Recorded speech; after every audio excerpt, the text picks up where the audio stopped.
এই 17 জানুয়ারি ঢাকায় সরোয়ার্দী উদ্যান ঐতিহাসিক ময়দান, সেখানে যুব আন্দোলনের আল্লাহর ঐতিহাসিক সম্মেলন হবে। সবাই বলে আলহামদুলিল্লাহ। সেখানে তারা তো আলহামদুলিল্লাহ টার্গেট করছে প্রায় 1 লক্ষের মতো যুবক তারা ওখানে উপস্থিত করবে ইনশাআল্লাহ। আল্লাহ রাব্বুল আলামিন সম্মেলনের মাধ্যমে আল্লাহ ইসলামের শক্তি, দেশের এই কল্যাণ আল্লাহ রক্ষা করুক। সবাইকে ধন্যবাদ জানাই। আসসালামু আলাইকুম রহমতুল্লাহ। চলো চলো ঢাকা চলো, কণ্ঠে তোলো স্লোগান, দিন বিজয়ের তরে শোনো বিপ্লবী আজান। চলো চলো ঢাকা চলো, কণ্ঠে তোলো স্লোগান, দিন বিজয়ের তরে শোনো বিপ্লবী আজান।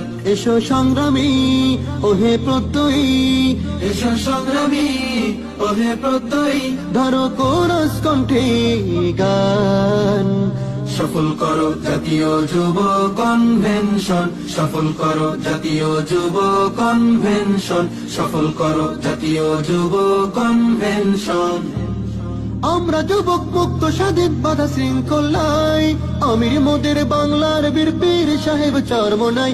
আমরা যুবক মুক্ত স্বাধীন বাধা শৃঙ্খল নাই, আমির মোদের বাংলার বীর পীর সাহেব চরমনাই। তার ডাকেতে চল ছুটে যাই ময়দানে প্রাণপণ, তার ডাকেতে চল ছুটে যাই ময়দানে প্রাণপণ।